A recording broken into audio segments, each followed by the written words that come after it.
Assalamualaikum warahmatullahi wabarakatuh.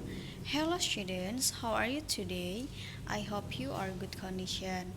Nah, hari ini kita akan belajar tematik G, subtema 3, pembelajaran 5 dan 6 dengan tema indahnya keragaman di negeriku.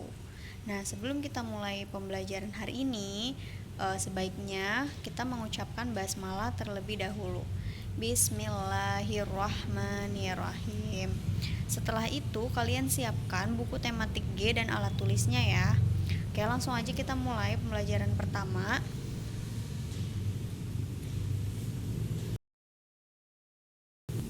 Membuat karya seni dengan teknik montase dan kolase.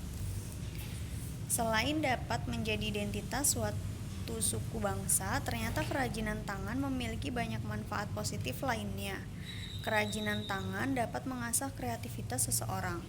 Kerajinan tangan juga bermanfaat melatih keterampilan seseorang dan membiasakan kita untuk belajar memahami instruksi yang diberikan. Nah, salah satu bentuk kerajinan tangan yang menarik adalah kolase dan montase. Masih ingatkah kamu tentang perbedaan keduanya?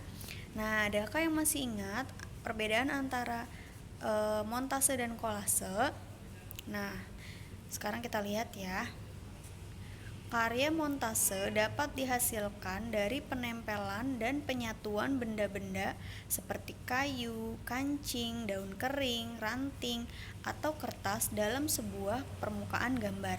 Nah, sedangkan kalau montase itu, karya montase dihasilkan melalui proses penempelan dan penyatuan gambar-gambar yang sudah jadi yang dapat kita temukan dari majalah atau sumber lain ke dalam bidang yang sama.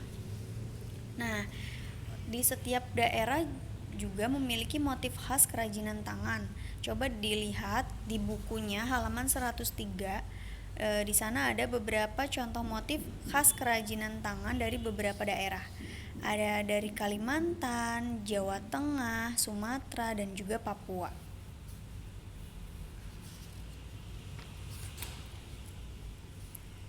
Nah, selanjutnya sikap toleransi dalam kehidupan sehari-hari.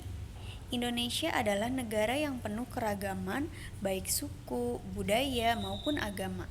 Agar masyarakat dapat hidup berdampingan, tentu dibutuhkan toleransi satu sama lain. Nah, adakah yang tahu toleransi itu apa? Oke, toleransi adalah perilaku menghargai segala perbedaan yang ada dengan sesama. Dengan toleransi berarti kita menghormati orang lain, mau belajar dari orang lain, dan menghargai perbedaan sehingga dapat terwujud kerjasama di antara masyarakat. Nah, bentuk kerjasama diwujudkan dalam kegiatan yang bersifat sosial, kemasyarakatan, dan tidak menyinggung keyakinan agama masing-masing.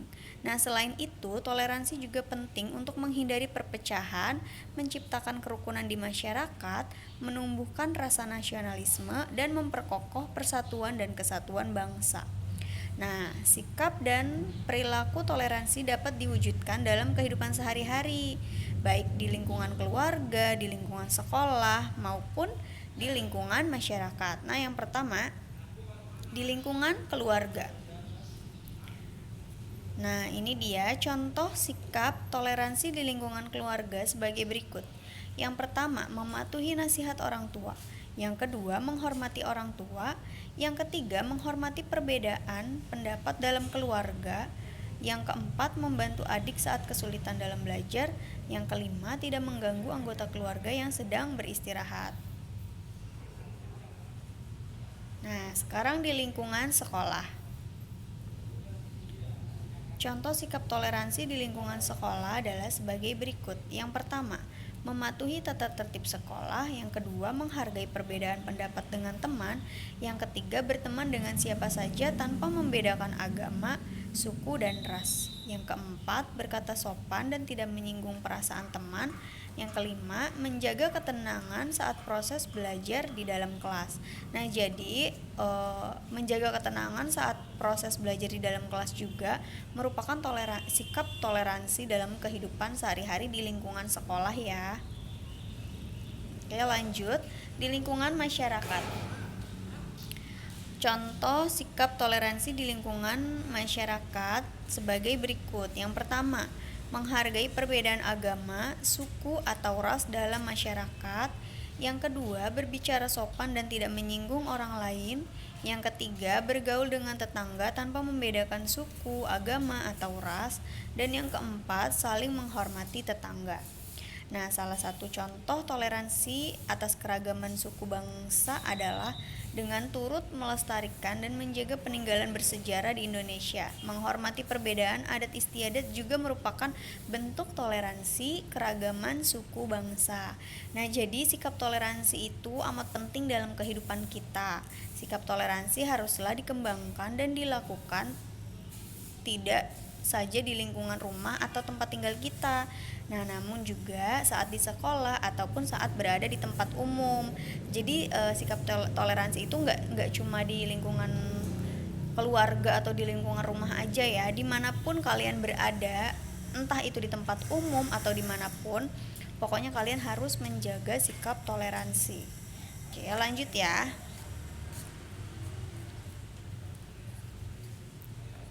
Nah, selanjutnya membuat karya tulis tentang usaha melestarikan kebudayaan.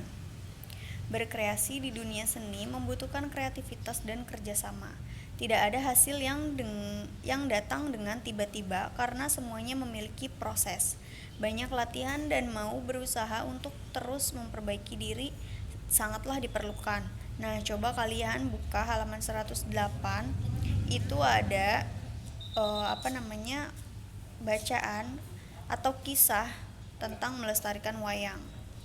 Nah, sekarang di sini akan Miss bahas upaya melestarikan kebudayaan daerah. Yang pertama, mau mempelajari budaya tersebut, baik hanya sekedar mengenal atau kalian bisa juga mempraktikkan dalam kehidupan sehari-hari ya.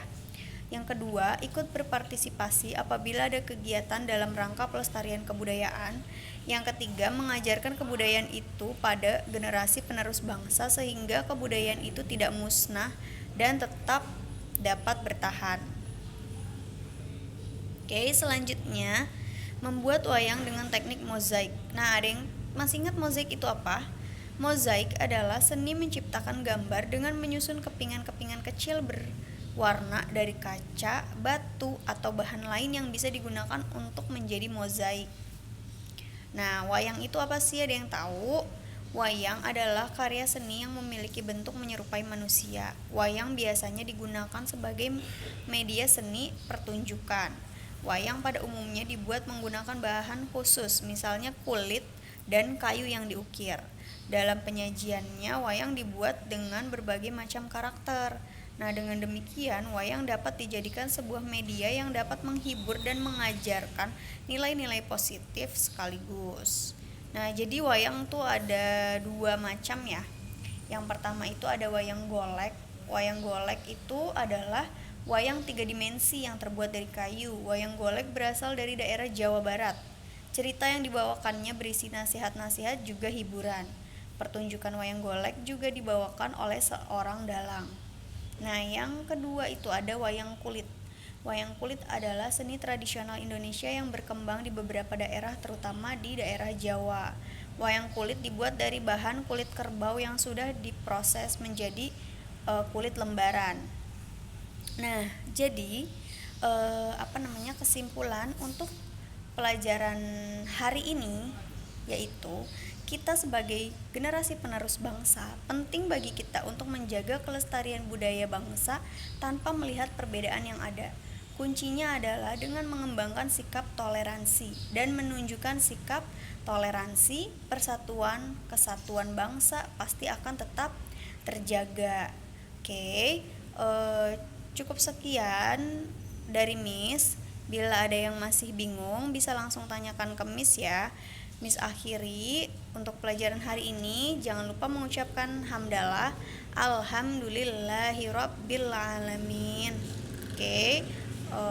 Wassalamualaikum warahmatullahi wabarakatuh. Thank you.